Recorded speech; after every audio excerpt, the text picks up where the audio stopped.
नमस्ते दोस्तों। तो चलिए शुरू करते हैं आज की कक्षा।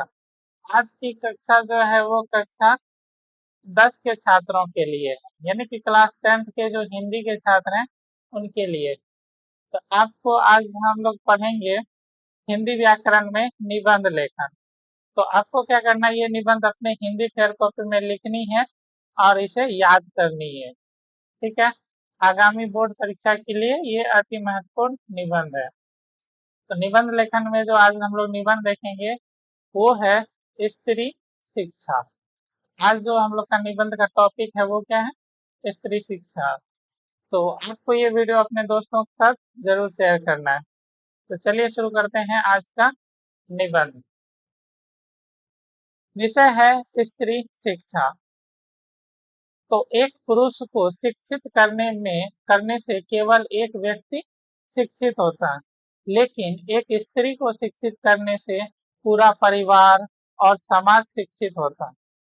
यह उक्ति स्त्री शिक्षा के दूरगामी प्रभाव और इसके महत्व को महत्वपूर्ण रूप से स्पष्ट करती है।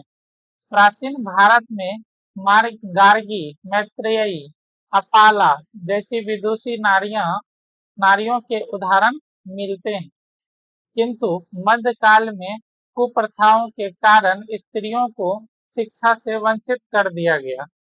आधुनिक युग में पुनः स्त्री शिक्षा की आवश्यकता को प्राथमिकता दी गई है।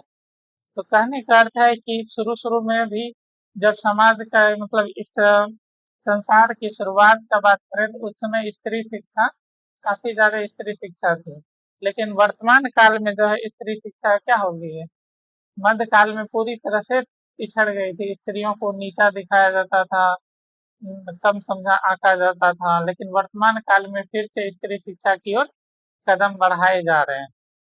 तो चलिए इसी में आगे हैं स्त्री शिक्षा की आवश्यकता एवं महत्व। तो स्त्री शिक्षा की आवश्यकता और महत्व क्यों है, इसको देखते हैं। तो परिवार का आधार।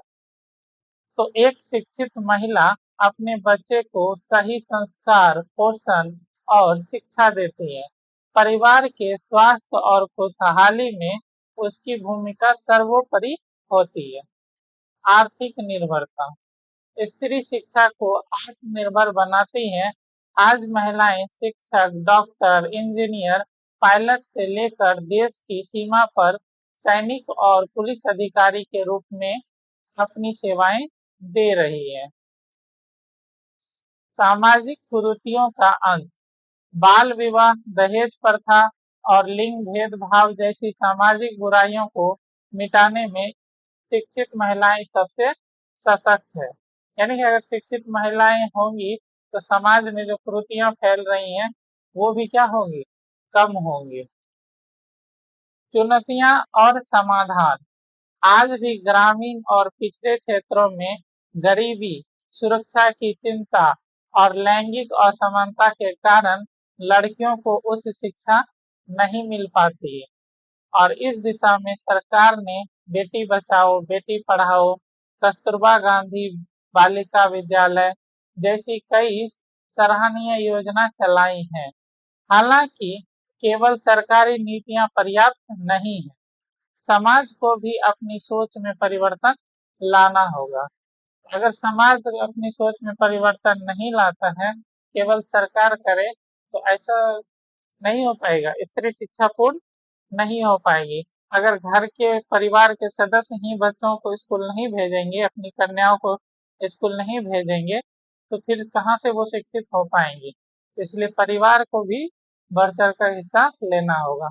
निष्कर्ष में बात करें तो स्त्री शिक्षा केवल एक अधिकार नहीं, बल्कि एक सशक्त समाज और प्रगतिशील राष्ट्र की प्राथमिक आवश्यकता है।